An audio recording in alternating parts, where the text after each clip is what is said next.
Welcome back to WBTV Saturday Morning. Coach LaMonte is here. And Coach, we're talking about a very serious topic here this morning, unrest in our country. You've seen it all this past week. All this past week. Yeah. And to say I've had a heavy heart is an understatement because we've literally seen the tragedies that have taken place this week with two unjust killings of two African-American men. And then, I mean, the shootings in Dallas, which were so uncalled for, on police officers that were there doing their job, protecting protesters. This has to end before it goes any further.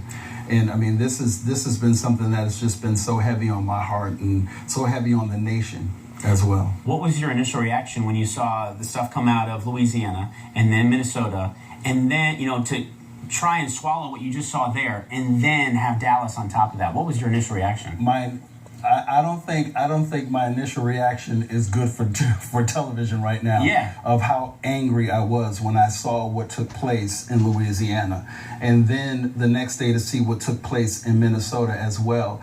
But then to get to a place where I believe that protesters have a right to protest over things that have taken place. We do. We have a right to air our voices. Mm-hmm. But then the mass shooting in Dallas, which I believe was just completely uncalled for, has really just caused this nation to return to wounds that were not completely healed, but in the process of being healed. Every time an event like this happens, it sets us back. It sets us back to then asking the same questions. Has racism left? We know that it hasn't. So many people, I believe that we're not where we used to be, but we're not where we should be. And I believe that there's still a process and work that needs to take place.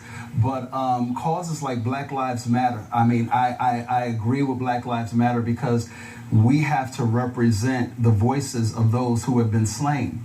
At the same time, I also believe that all lives matter. Cops' lives matter too.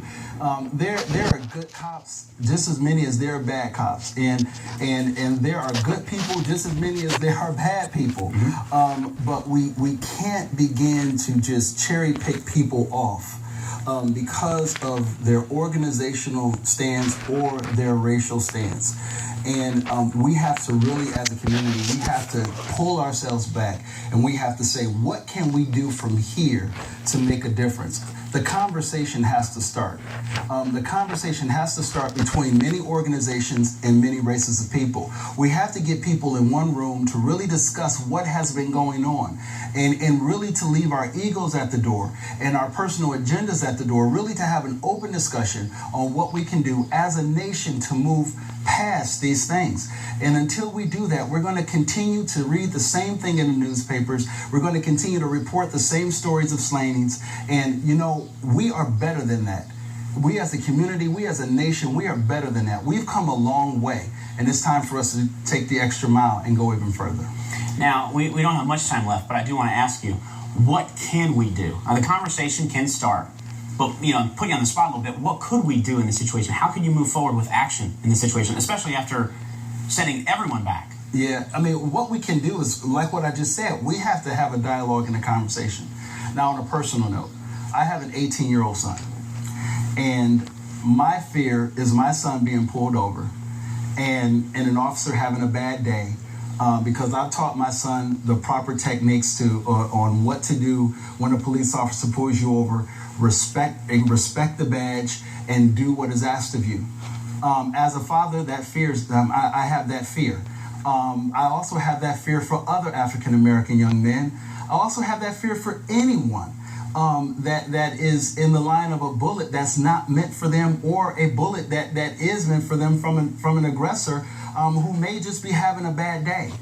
The thing about this city, Charlotte, is that, or in Carolinas, we are a classy place. We can lead an example for this nation, and we can show this nation how it should be done. And a conversation has to take place, and we got to do this immediately. It has to start very, very quickly. Very quickly. Very soon. Thank you so much for your time. This right here of a black man and a white man on television together was something that was never seen before. And look how far we've gotten. But on a personal note, Saturday morning, WBTV, thank you so much. I'm not leaving WBTV. I'm still going to be here. But follow me on social media right now at Coach LaMonte, Facebook, Twitter, Instagram. I'm not on Snapchat. Don't find me there. My kids be trying to get me there, but I know we got to go. No, don't ever do that. Yeah. No, I'm not chapping and snapping or anything. But hey, reach me there so that you know what's going on this fall. Big announcements. All right. Thanks, Coach. Thank you so much for everything you've Mark. done for the last 4 years. God bless everybody and be safe. All right, we're going to send it over to Lindsay right now in the Weather Center. Lindsay, what's